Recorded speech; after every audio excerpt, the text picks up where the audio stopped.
Paddington, London, June 23, 1912. In a Victorian red brick house, a child is born who would forever change our understanding of mind, machine, and reality itself. But Alan Turing wouldn't just be a genius. He would be a living tragedy, a man whose brilliance would save millions of lives, only to be destroyed by the same society he protected.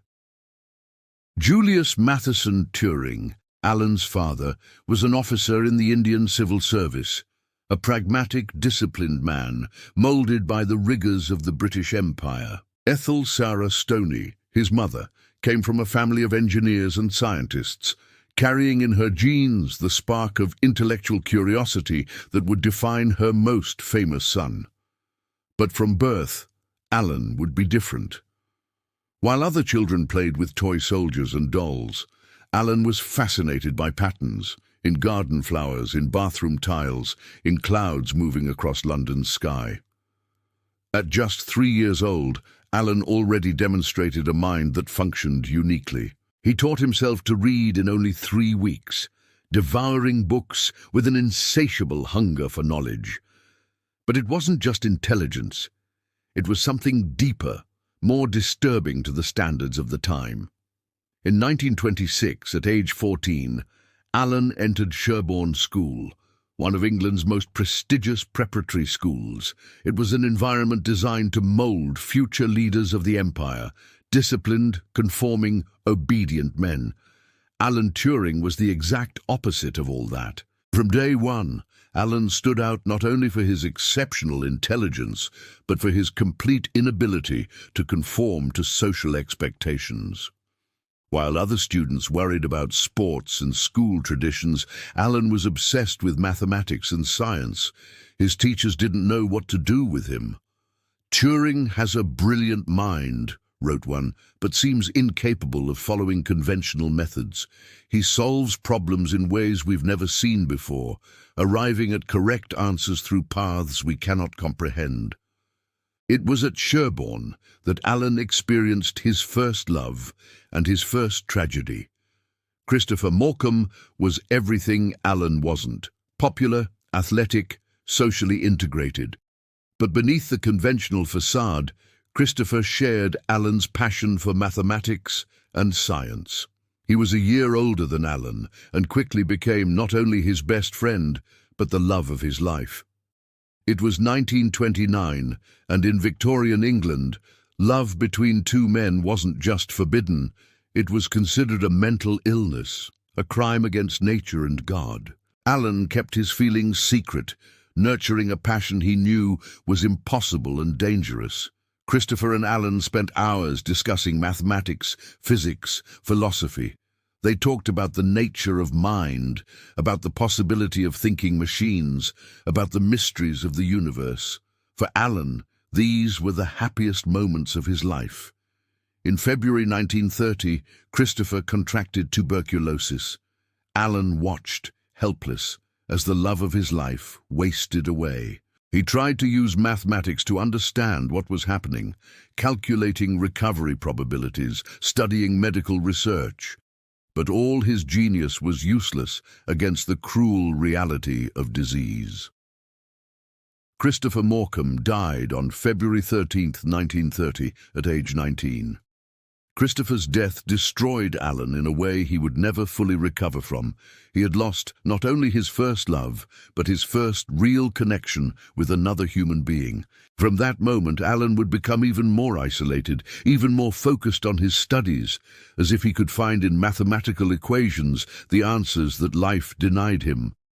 But the tragedy also awakened something in Alan, a fierce determination to understand the mysteries of mind and consciousness.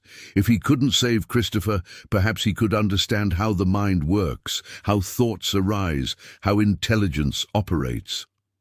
In 1931, Alan entered King's College, Cambridge, to study mathematics. It was a more liberal environment than Sherborne, where eccentric minds were more tolerated. But even at Cambridge, Alan remained a strange and solitary figure. His tutors quickly recognized they had a genius on their hands, Alan didn't just solve mathematical problems.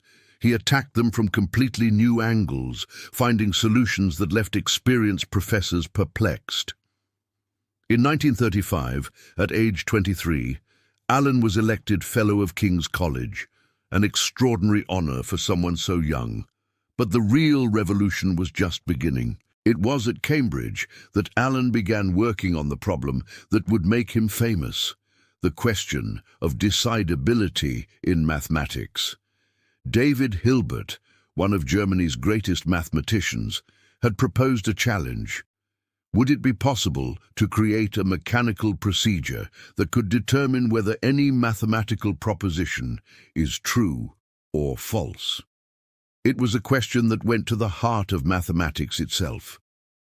Alan attacked the problem in a way no one had attempted before. Instead of thinking in purely mathematical terms, he imagined a machine, a theoretical machine, that could read symbols on a tape and follow a simple set of instructions. This Turing machine, as it would become known, was deceptively simple in concept but revolutionary in implications. Alan had created the first theoretical model of a digital computer, decades before anyone even dreamed such machines could exist. But the Turing machine was more than a mathematical curiosity. Alan had proved that there were problems no machine could solve, that there were fundamental limits to what computation could achieve. It was a discovery that would shake the foundations of mathematics and philosophy. In 1936, Alan published his work on computable numbers, a paper now recognized as one of the most important in the history of mathematics and computer science. But at the time, few understood its true importance. Alan was alone once again, as he always had been. He had made a discovery that would change the world, but lived in a society that considered him a dangerous outsider because of his sexuality, an eccentric because of his mind, a misfit because of his vision. In 1936, Alan traveled to Princeton to continue his doctoral studies. It was an opportunity to work with some of the world's greatest mathematicians, including John von Neumann, who was already recognizing the potential of Alan's ideas. But even at Princeton, Alan remained a solitary figure. He spent entire days in the laboratory, working on problems few could even comprehend. He built a machine to multiply binary numbers, one of the first electric computers in history. At Princeton, Alan also began thinking about cryptography, the science of codes and ciphers. It was an interest that seemed academic at the time, but would soon become a matter of life and death for all of Western civilization. In 1938, Alan returned to England with his Princeton PhD. The world was changing rapidly around him. In Germany, Adolf Hitler was consolidating his power. Signs of war were multiplying on the European horizon. But Alan was focused on more abstract questions, or so it seemed. In reality, he was already being secretly recruited by the British government for a project that would change the course of World War II. In September 1938, Alan participated in a cryptography course sponsored by the Government Code and Cipher School. It was officially an academic activity, but in reality it was a test the British government was evaluating whether this eccentric young mathematician could be useful in the dark times approaching. Alan passed the test with flying colours. His unique mind, capable of seeing patterns where others saw only chaos, was exactly what England would need to face the most sophisticated war machine in history. On September 1st, 1939, Germany invaded Poland. On September 3rd, Britain declared war on Germany. And the next day, Alan Turing reported for work at a Victorian mansion at Bletchley Park, 50 miles north of London. It was a secret location, known only by the codename Station X. Alan didn't know it, but he was about to embark on the most important mission of his life, a mission that would save millions of lives and change the course of human history. He also didn't know that this mission would plant the seeds of his own destruction. War had arrived, and with it, the opportunity for Alan Turing to show the world what his extraordinary mind was capable of. But the world, as always, would be a cruel and ungrateful enemy. The Codebreaker, Saving Civilization, Bletchley Park, September 4th, 1939. Alan Turing arrived at this seemingly ordinary rural property on an old bicycle, carrying only a backpack with some mathematics books and a metal mug he insisted on chaining to radiators so no one would steal it. To casual observers, he looked like just another eccentric academic. But Alan was about to become one of England's most powerful weapons against the Third Reich, though almost no one would ever know it. Bletchley Park was the nerve centre of British intelligence, the most secret place in the entire empire. There, mathematicians, linguists, engineers and analysts worked in 24-hour shifts to break German codes. It was a matter of life and death, where every lost minute could mean sunken ships, bombed cities, lost lives. Alan's task would be to decipher Enigma, the German encryption machine considered unbreakable. Enigma wasn't just a machine, it was the nervous system of the entire Nazi war machine. Military commands, U-boat orders, attack plans, everything passed through Enigma codes. Breaking these codes would mean being able to anticipate every German move, save Allied convoys, protect cities from bombing. But Enigma was diabolically ingenious. Each day, German operators changed the machine's settings, creating trillions of different encoding possibilities. It was mathematically impossible to test all combinations. Even with hundreds of people working day and night, it would take millions of years. Alan immediately understood that brute force wouldn't work. Intelligence, creativity, a completely new approach was needed. The Germans had made mistakes, small, almost imperceptible, but real ones. Certain words appeared frequently in messages. Wetter, weather. Heil Hitler, navigation coordinates. These repetitions created patterns, and patterns could be exploited. But even recognizing the patterns, the work was overwhelmingly complex. A machine was needed to fight another machine. Alan remembered his theoretical Turing machine and realized he needed to build a real version, a machine that could test thousands of combinations per second, searching for patterns that indicated the correct daily setting. Working with Gordon Welchman, a brilliant mathematician, Alan began designing what they called the bomb, a massive electromechanical machine that would simulate the operation of multiple Enigma machines simultaneously. The bomb wasn't just a machine, it was the physical materialization of Alan's genius. Every wire, every rotor, every electrical connection reflected his deep understanding of how mathematical patterns could be detected and exploited. But building the bomb was only half the battle. The other half was convincing the British military that it was worth investing scarce resources in a machine designed by an eccentric mathematician most officers considered odd and untrustworthy. Alan had to fight not only against German codes, but against bureaucracy, prejudice, and the incomprehension of his own superiors. In March 1940, the first bomb bay was installed at Bletchley Park.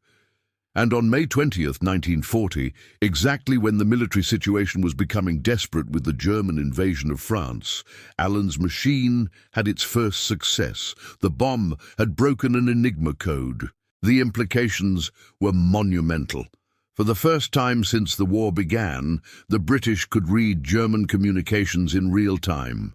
They knew where U-boats were sailing, which cities would be bombed, when and where ground attacks would be launched. Churchill called the decrypted information ultra, more secret than top secret. Only a handful of people in the highest government echelons knew of the program's existence. Alan Turing had become one of the most important men in the war, but almost no one knew his name. But breaking Enigma was just the beginning.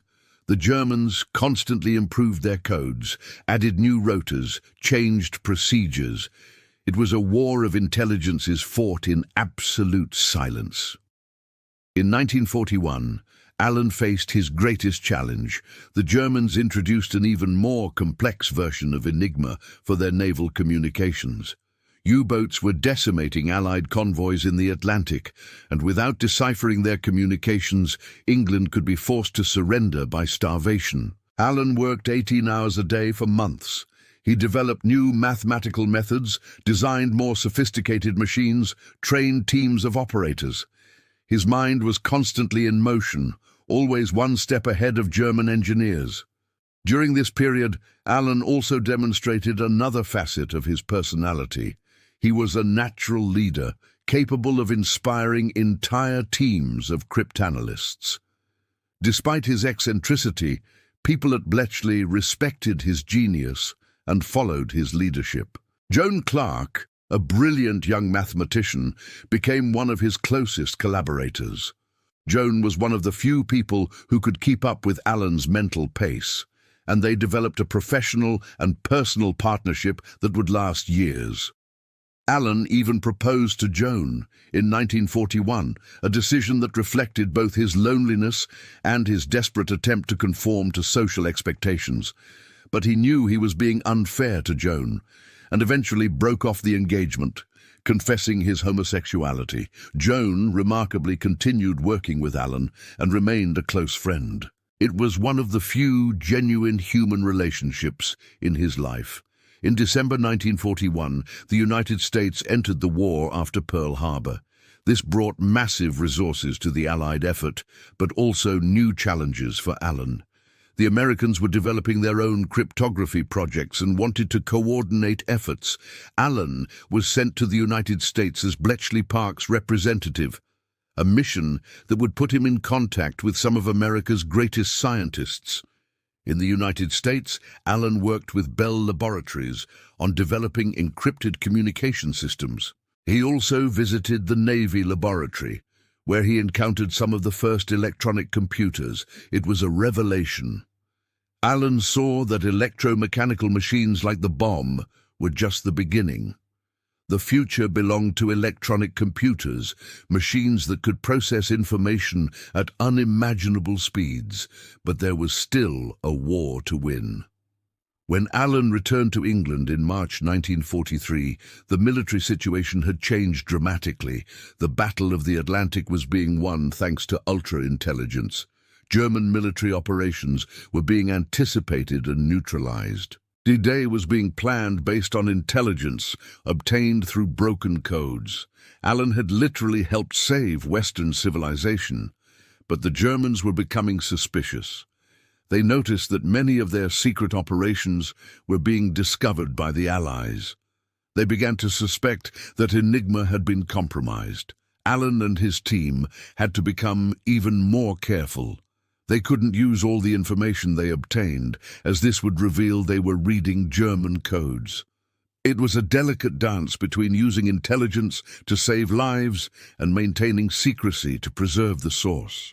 During this period, Alan also began working on an even more ambitious project, Colossus, the first programmable electronic computer in history. Colossus was designed to break the codes of the Lorenz machine, used by the highest echelons of German command. It was even more complex than Enigma, and breaking its codes required computational power that no mechanical machine could provide. Alan worked with Tommy Flowers, a brilliant engineer, on developing Colossus. The machine used 1/1500 electronic valves and was capable of processing information at revolutionary speeds. Colossus wasn't just a war tool, it was the birth of the computer age. On June 6, 1944, Allied forces landed in Normandy. The success of D-Day was possible in large part thanks to information obtained through codes broken by Alan and his team. The Allies knew exactly where German defenses were located, which troops were available to counterattack, how Hitler and his generals were reacting to the invasion. It was the culmination of 5 years of brilliant and tireless work. But while the world celebrated the liberation of Europe, Alan was already thinking about the future. In 1945, with the war coming to an end, Alan wrote a detailed report on what he called Proposal for Development in the Mathematics Division of an Automatic Computing Engine, essentially the blueprint for the modern digital computer. Alan was decades ahead of his time. He foresaw a world where machines could not only calculate, but think, where computers could learn, adapt, perhaps even have consciousness. But the world wasn't ready for Alan Turing's visions yet. The war had ended, and with it the temporary protection that Alan's vital work had provided against the prejudice and persecution awaiting him. Alan had saved millions of lives and helped preserve freedom in the Western world. Now, ironically, he would discover that this same society he had protected had no place for someone like him. The Computer Pioneer, Creating the Future, Teddington, October 1945. Alan Turing walked through the corridors of the National Physical Laboratory, carrying under his arm a report that would forever change the history of technology. The war had ended, but for Alan, the real battle was just beginning. The 46-page report titled Proposal for Development in the Mathematics Division of an Automatic Computing Engine wasn't just a technical document. It was a vision of a future that seemed like science fiction to his contemporaries. Alan proposed building a machine that could not only calculate but store programs, modify its own instructions, and solve complex problems completely autonomously. He was describing, essentially, the first general-purpose digital computer in history. But as always, Alan was decades ahead of his time. His colleagues at the NPL looked at his specifications with skepticism. A machine with 32,000 words of memory. Automatic program processing. It was too ambitious, too expensive, too complex. "Dr. Turing," said Charles Galton Darwin, director of the NPL, "your ideas are fascinating, but perhaps we should start with something more modest." It was the same resistance Alan had faced all his life. His mind worked so quickly that it left others behind, creating a comprehension gap that became an insurmountable barrier. But Alan didn't give up. He knew he held the key to the future and was determined to build it. The project was approved, but with limited resources and restrictive timeline. Alan began working on what would be called AC, Automatic Computing Engine. It was a tribute to Charles Babbage, the 19th century visionary who had dreamed of mechanical calculating machines. While working on AC, Alan was also developing even more revolutionary ideas about artificial intelligence. In 1947, he gave a lecture at the London Mathematical Society that left the audience perplexed.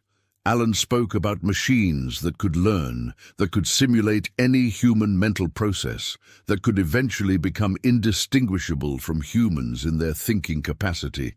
"I see no reason why a machine should not enter any of the fields normally covered by the human intellect," declared Alan, "and eventually compete on equal terms." It was too radical an idea for 1947. The audience laughed nervously, considering Alan's speculations more philosophy than science. But Alan was completely serious. He was already imagining the fundamental problems of artificial intelligence decades before the term even existed. During this period, Alan was also struggling with more personal issues. At 35, he was profoundly lonely.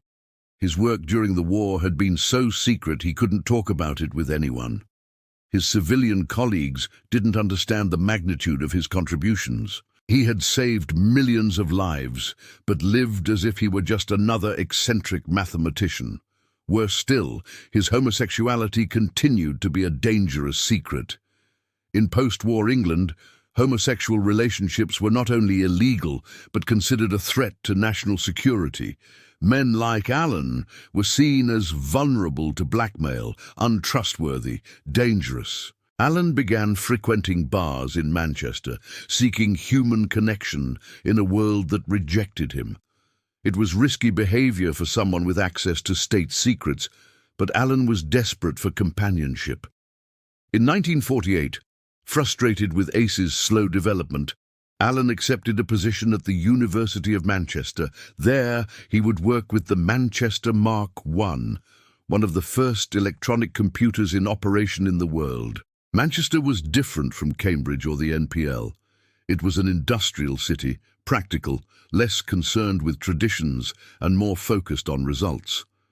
Alan hoped to find there the environment he needed to realize his visions. The Manchester Mark I was primitive by modern standards, a room full of electronic valves that heated up like an oven and broke down constantly. But to Alan, it was a miracle of engineering. For the first time, he had a machine that could execute the types of programs he had imagined years before. Alan began experimenting with increasingly complex problems, testing the limits of what computation could achieve.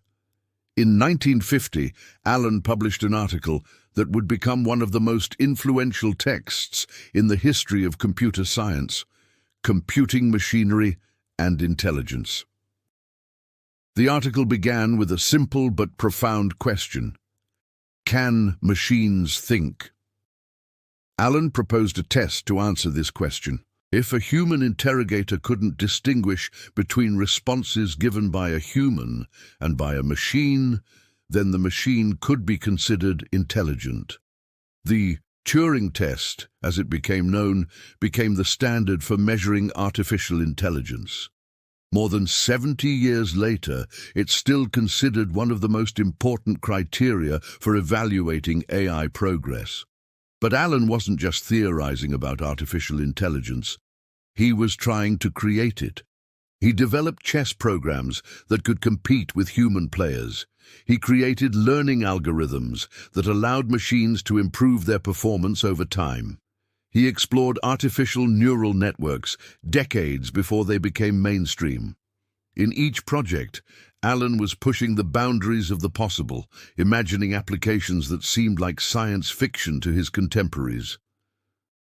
During this period, Alan also became interested in mathematical biology.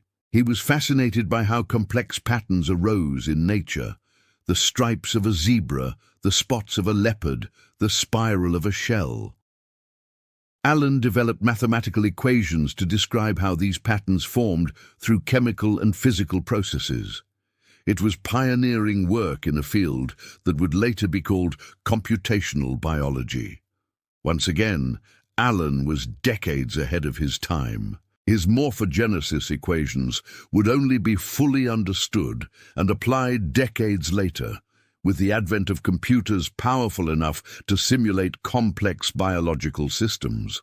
But while Alan was revolutionizing multiple scientific fields, his personal life was becoming increasingly complicated. In 1951, he met Arnold Murray, an unemployed 19-year-old who frequented the same places as Alan. It was a relationship doomed from the start, not only because of the age and social class difference, but because of the constant danger it represented for both. Alan, however, was desperate for human companionship. He had spent decades living in emotional isolation, obsessively focused on his work. Murray represented the possibility of connection, normalcy, happiness. But the relationship was unstable. Murray was financially dependent on Alan, a situation that created tensions and imbalances. Worse still, Murray had contacts with local criminals, exposing Alan to risks he didn't fully understand. In January 1952, Alan's house was burgled. It was a minor crime. Some stolen objects, no violence. But when Alan reported the crime to police, their investigation revealed details about his relationship with Murray. The British police of the 1950s weren't interested in solving burglaries. They were interested in persecuting sexual deviants. The investigation quickly transformed from a robbery case into a moral witch hunt. Alan Turing, the man who had helped save Western civilization, was about to become a target of the same society he had protected. On March 31, 1952, Alan Turing and Arnold Murray were arrested and charged with gross indecency, the British legal euphemism for homosexuality. The trial would be a public spectacle of humiliation and prejudice, And for Alan Turing, it would be the beginning of the end, the persecution and final tragedy. Wilmslow Magistrates Court, March 31st, 1952. Alan Turing, at 39, entered the dock as a common criminal. The man whose work had changed the course of World War II, whose ideas were shaping the future of computing and artificial intelligence, was being tried for loving another man.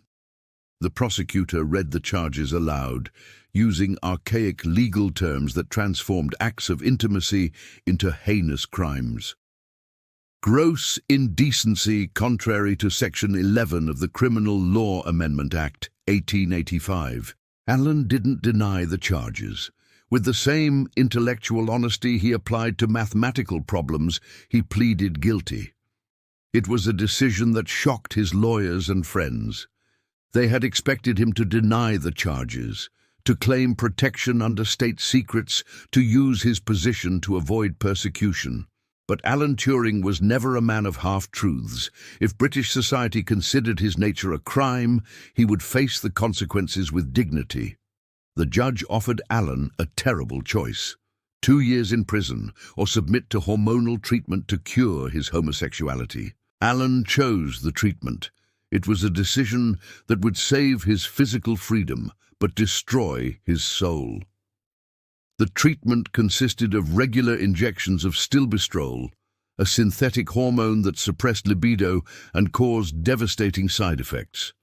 Alan developed breasts, gained weight, suffered extreme mood swings, and lost much of his physical and mental energy. More cruelly still, the British government revoked his security clearance. The man who had protected the country's most important secrets during the war was now considered a national security risk. Alan was banned from his own cryptography work. He could no longer contribute to national defense, couldn't access classified research, couldn't even speak about his contributions during the war. It was as if British society was systematically erasing Alan Turing's existence. But Alan tried to continue working, even under the devastating effects of hormonal treatment. He continued his research in artificial intelligence and mathematical biology. In 1952, he published The Chemical Basis of Morphogenesis, pioneering work that explained how complex patterns arose in biological systems. It was revolutionary science, decades ahead of its time. Alan also continued developing increasingly sophisticated computer programs. He created one of the first neural network simulations, explored genetic algorithms, worked on pattern recognition problems. Each project was an escape from the cruel reality of his personal situation. In mathematics and science, Alan could still be free, but the isolation was taking its toll. His friends noticed worrying changes in Alan. He had always been eccentric, but now seemed deeply depressed. He occasionally spoke about suicide, though always in the context of philosophical discussions about life and death. Joan Clark, his former colleague and ex-fiancée, remained a loyal friend. She visited Alan regularly, concerned about his mental and physical condition. He was different, she would remember years later. Still brilliant, still passionate about his ideas, but there was a sadness in him I had never seen before. In 1953, the hormonal treatment finally ended. Alan was free from the injections that had tortured his body for more than a year. Physically, he began to recover. But psychologically, the damage seemed permanent. Alan began traveling more, visiting friends in Norway and Greece. It was as if he was trying to rediscover a connection with the world, find somewhere he could be accepted for who he was. In Greece, Alan experienced a brief sensation of freedom. Mediterranean culture was more tolerant of different forms of love, and he could relax in a way that wasn't possible in puritanical England. But he always had to return to Manchester, to the reality of being a pariah in his own society. During this period, Alan was also fighting against growing government suspicions. The Cold War had begun, and anyone with access to state secrets was viewed with paranoia. Homosexuals were considered especially vulnerable to Soviet blackmail. Although Alan no longer had security clearance, his knowledge of cryptography and computing made him a target of interest for intelligence agencies on both sides of the Atlantic. He was under constant surveillance. His phone calls were intercepted, his mail was read, his movements were monitored.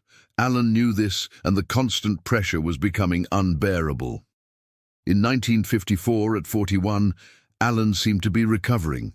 He had bought a house in Wilmslow, was working on new scientific projects, seemed to be rebuilding his life after the traumas of previous years. Friends noticed he was more animated, talking about future plans, showing renewed interest in his research. But there were worrying signs that few recognized at the time. Alan had become interested in chemistry, specifically cyanide compounds. He told friends he was doing electroplating experiments, an apparently innocuous hobby. He had also watched Snow White and the Seven Dwarfs, becoming particularly fascinated by the scene where the evil queen poisons the apple. "Dip the apple in the brew," he quoted to friends, referring to the Queen's song in the film. On the evening of June 7, 1954, Alan Turing dined alone in his Wilmslow house. He ate an apple partially. On the morning of June 8, his housekeeper, Mrs. Clayton, found his body. Alan was dead at 41. Beside the bed was an apple with a bite taken out, impregnated with cyanide.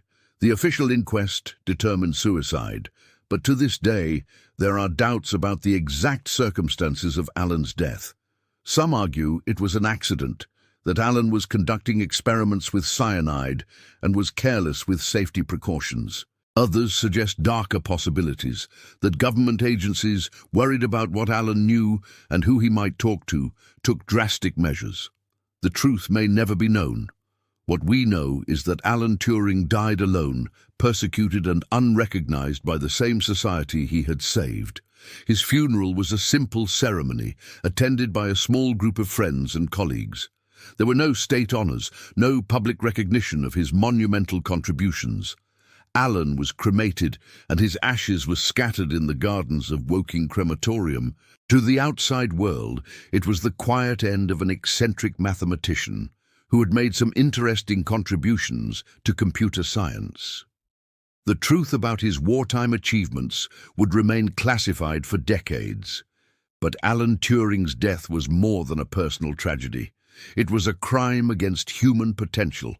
When Alan died, he was decades ahead of his time in artificial intelligence, computing, mathematical biology. Who knows what discoveries he could have made with another 20 or 30 years of life? Who knows how the history of technology could have been different if he had lived to see the personal computer revolution, the internet, modern artificial intelligence. Recognition of Alan Turing would come, but decades too late. In 2009, British Prime Minister Gordon Brown issued a formal apology on behalf of the British government. Alan and the thousands of other gay men who were convicted under homophobic laws were treated terribly, Brown said. We recognize that their fantastic contribution to the war was probably the only reason we all have the freedom to continue this conversation today. In 2013, Queen Elizabeth II granted Alan a posthumous royal pardon.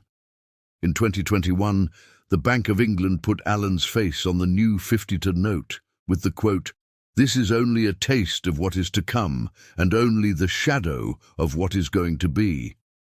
Today, awards, institutes and conferences bear Alan Turing's name.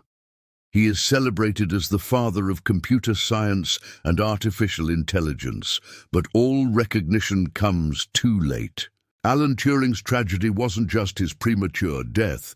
It was the cruel waste of one of the greatest geniuses in human history.